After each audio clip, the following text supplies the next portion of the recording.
ഒന്നും മിണ്ടാതെ അവർ അല്പദൂരം നടന്നു. പിന്നെ യൂദാസ് പൊട്ടിത്തെറിച്ചു. അങ്ങ് എന്തുകൊണ്ട് അങ്ങയെ ആരാധിക്കാൻ അവനെ നിർബന്ധിച്ചില്ല? വായ് തുറന്നാൽ ദൈവദൂഷണം മാത്രം പറയുന്ന ആ നിസാരനെ അങ്ങ് എന്തുകൊണ്ട് ഒരു പാഠം പഠിപ്പിച്ചില്ല? മിശിഹായായ അങ്ങയോട് യാതൊരു ബഹുമാനവും കാണിക്കാത്ത അവനെ അടിച്ചിരുത്തേണ്ടതായിരുന്നു. ഞാനത് ചെയ്തേനെ. ഈ സമറിയാക്കാരെ എല്ലാം ഒരു അത്ഭുതം പ്രവർത്തിച്ച് ചാമ്പലാക്കേണ്ടതാണ്. ഇവരെ ഒരു പാഠം പഠിപ്പിക്കാൻ ഇതേ ഉള്ളു വഴി. എത്ര പ്രാവശ്യം ഞാൻ ഇതുതന്നെ കേൾക്കുന്നു. എനിക്കെതിരായി പാപം ചെയ്യുന്നവരെയെല്ലാം ഭസ്മമാക്കിയാലത്തെ സ്ഥിതി എന്തായിരിക്കും? ഇല്ല, നശിപ്പിക്കാനല്ല ഞാൻ വന്നിരിക്കുന്നത്, പടുത്തുയർത്താനാണ്. അതിനു മുമ്പ് അവർ അങ്ങയെ നശിപ്പിക്കും. ഈശോ മറുപടി പറയുന്നില്ല. സൈമൺ ചോദിക്കുന്നു, നമ്മൾ എങ്ങോട്ടാണ് പോകുന്നത്? എൻ്റെ കൂടെ പോരൂ, എനിക്കറിയാവുന്ന ഒരു സ്ഥലമുണ്ട്. ഇവിടെ വിട്ടു പോയതിൽ പിന്നെ തിരിച്ചു വന്നിട്ടില്ലെങ്കിൽ ഈ സ്ഥലമൊക്കെ എങ്ങനെ അറിയാനാണ്?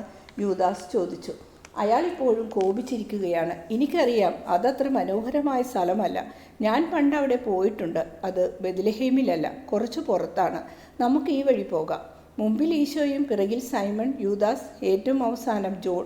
വഴിയിലെ ചരൽക്കല്ലുകളിൽ ചെരുപ്പ് പതിയുന്ന ശബ്ദം മാത്രം കേൾക്കാം. ഇടയ്ക്കാരോ തേങ്ങിക്കരയുന്ന ശബ്ദം കേൾക്കാം. ആരാണ് കരയുന്നത്? ഈശോ തിരിഞ്ഞു നോക്കിക്കൊണ്ട് ചോദിച്ചു. യൂദാസ് മറുപടി പറഞ്ഞു, അത് ജോൺ തന്നെ. അവനാകെ പേടിച്ചിരിക്കുന്നു. ഇല്ല, എനിക്ക് പേടിയൊന്നുമില്ല.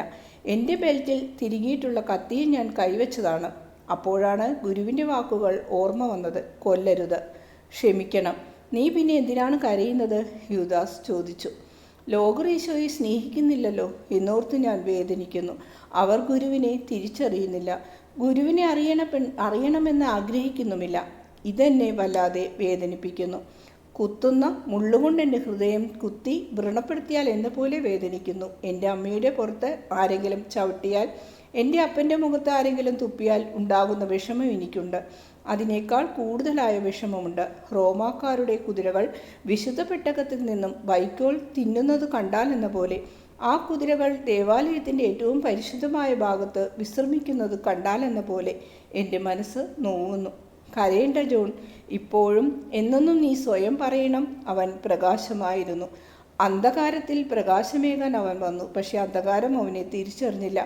അവനുണ്ടാക്കിയ ലോകത്തിലേക്ക് അവൻ വന്നു. എന്നാൽ ലോകം അവനെ തിരിച്ചറിഞ്ഞില്ല.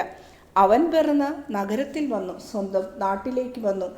അവൻ സ്വന്തം ആളുകളുടെ അടുത്തേക്ക് വന്നു. എന്നാൽ അവർ അവരെ സ്വീകരിച്ചില്ല. ജോൺ, നീ ഇങ്ങനെ കരയാതെ. ഇത് ഗലീലിയായിൽ സംഭവിക്കില്ല, ജോൺ ദീർഘനിശ്വാസത്തോടെ പറഞ്ഞു. യൂദയായിൽ പോലും ഇത് സംഭവിക്കില്ല. ജെറുസലേം തലസ്ഥാന നഗരമാണ്. 3 ദിവസം മുമ്പ് അങ്ങയെ മിശിഹായായി അവർ സ്വീകരിച്ചു. അങ്ങയ്ക്ക് ഓശാന പാടി. ഈ സ്ഥലത്ത് താമസിക്കുന്നവർ സംസ്കാരമില്ലാത്ത കൃഷിപ്പണിക്കാരും ഇടയന്മാരും ചന്തയിൽ പച്ചക്കറി വിൽക്കുന്നവരുമാണ്. അവരുടെ പെരുമാറ്റത്തിൽ നിന്നും യൂദയായെ മൊത്തം വിധിക്കരുത്. എല്ലാ ഗലീലിയക്കാരും നല്ലവരല്ലെന്ന് ഓർത്തുകൊള്ളണം. കള്ളമിശിഹ യൂദാസ് ഗലീലിയക്കാരനായിരുന്നില്ലേ? അവൻ പറഞ്ഞു. യൂദാസേ, നിർത്തൂ. കോപിച്ചിട്ട് എന്തു ഫലം? ഞാൻ ശാന്തനായിരിക്കുന്നില്ലേ? നിങ്ങളും ശാന്തരായിരിക്കണം. യൂദാസ്, ഇവിടെ വരൂ. എനിക്കൊരു കാര്യം പറയാനുണ്ട്. യൂദാസ് ഈശോയുടെ അടുത്ത് ചെന്നു. യൂദാസേ, ഈ പേഴ്സ് വെച്ചോളൂ. നാളത്തേക്ക് വേണ്ട സാധനങ്ങൾ നീ വാങ്ങിച്ചു കൊള്ളണം. ഇന്ന് രാത്രി നമ്മൾ എവിടെയാണ് തങ്ങാൻ പോകുന്നത്? പുഞ്ചിരിച്ചതല്ലാതെ ഈശോ മറുപടിയൊന്നും പറഞ്ഞില്ല. നേരം ഇരുട്ടി. ചന്ദ്രികയിൽ കുളിച്ചു നിൽക്കുകയാണ് ഭൂമി. രാക്കുയിലുകൾ ഒലിവ് മരങ്ങളിലിരുന്ന് പാടുന്നുണ്ട്. ഉരുകിയ വെള്ളി ഒഴുകുന്നത് പോലെ ഒരു അരുവി ഒഴുകുന്നു. അതിൻ്റെ മുഴക്കം കേൾക്കാം. കൊയ്ത്തു കഴിഞ്ഞ് പാടങ്ങളിൽ കിടക്കുന്ന വൈക്കോലിൻ്റെ മണം, മാംസത്തിൻ്റെ ചൂടുള്ള മണം. പശുക്കൾ അമറുന്നു, ആടുകൾ കരയുന്നു. ബെത്ലഹേമിൻ്റെ കുന്നുകളിൽ അവിടെ അന്തിവിളക്കുകൾ കത്തി നിൽപ്പുണ്ട്. ഇവിടെയോ? ഇവിടെ പഴയ കെട്ടിടങ്ങളുടെ അവശിഷ്ടങ്ങൾ മാത്രമല്ലേ ഉള്ളൂ. അങ്ങ് എവിടെയാണ് ഞങ്ങളെ കൊണ്ടുപോകുന്നത്? പട്ടണം ഇവിടെ അവസാനിക്കുകയാണല്ലോ. എനിക്കറിയാം. വരൂ, ആ തോടിൻ്റെ വക്കിലൂടെ നടന്നോളൂ. എൻ്റെ പിന്നാലെ നടന്നോളൂ. ഏതാനും ചുവടുകൂടി നടന്നാൽ മതി. ഇസ്രയേലിൻ്റെ രാജാവ് താമസിച്ചിരുന്ന സ്ഥലം നിങ്ങൾക്ക് കാട്ടിത്തരാം. എന്തും വരട്ടെ എന്ന് വെച്ച് യൂദാസ് നടക്കുകയാണ്. അയാൾ നിശബ്ദനാണ്. ഏതാനും ചുവട് നടന്നപ്പോൾ അവർ തകർന്ന കെട്ടിടങ്ങളുടെ ഒരു കൂമ്പാരം കണ്ടെത്തി. തകർന്ന വീടുകളുടെ അവശിഷ്ടങ്ങൾ. ഒരു വലിയ മതിൽ നടുവേ പിളർന്നിരിക്കുന്നു. അപ്പുറത്തൊരു ഗുഹ കാണാം. നിങ്ങളുടെ കയ്യിൽ തിരിയുണ്ടോ? ഉണ്ടെങ്കിലൊന്ന് കത്തിക്കൂ, ഈശോ പറഞ്ഞു.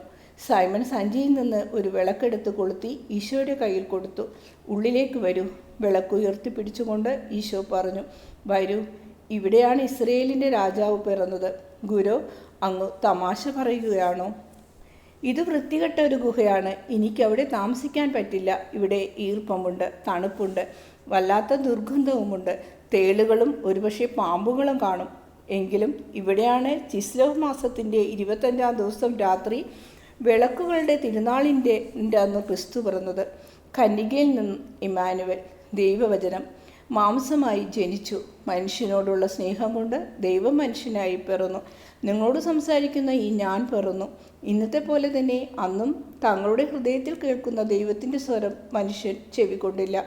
ലോകം അമ്മയെ തള്ളിക്കളഞ്ഞു. യൂദാസേ, ഇവിടെ പറന്ന് നിറമുള്ള ആ ഓന്തുകളെ കണ്ടിട്ടുണ്ടോ?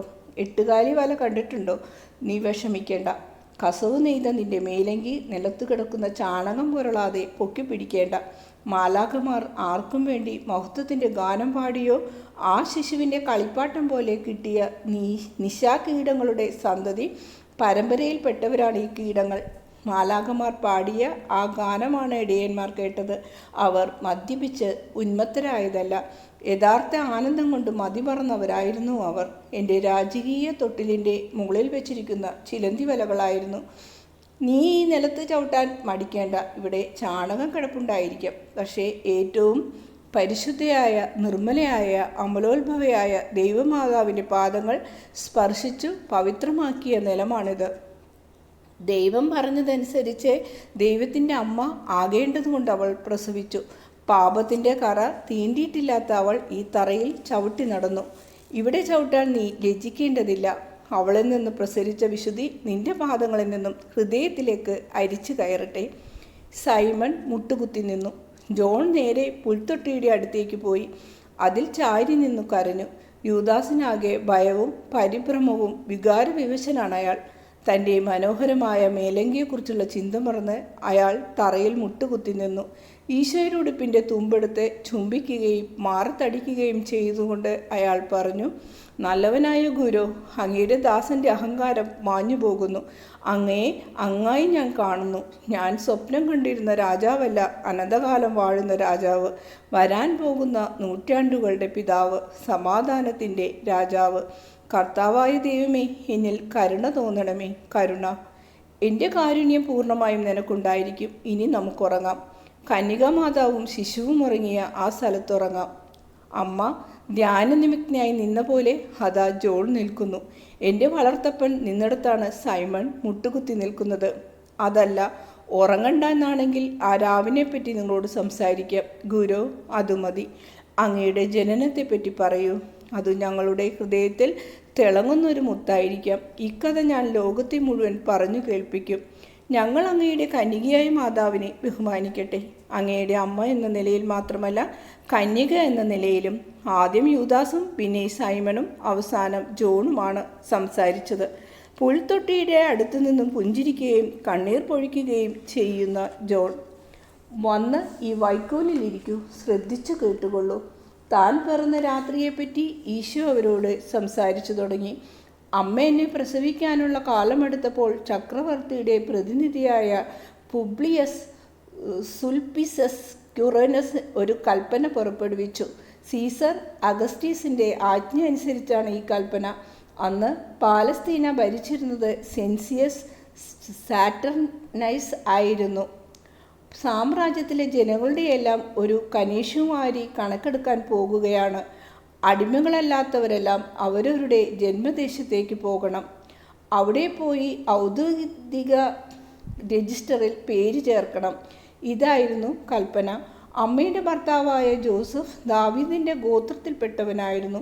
അമ്മയും അതേ ഗോത്രത്തിലെ അംഗമായിരുന്നു. കൽപ്പന അനുസരിച്ച് അവർ നസ്രസിൽ നിന്നും ബെത്ലഹേമിലേക്ക് വന്നു. ദാവീദ് രാജാവിൻ്റെ ജന്മസ്ഥലം ബെത്ലഹേമാണല്ലോ. അന്ന് മഞ്ഞുകാലമായിരുന്നു. അസഹനീയമായ തണുപ്പ്. ഈശോ കഥ തുടർന്നു. ദർശനം ഇവിടെ അവസാനിക്കുന്നു.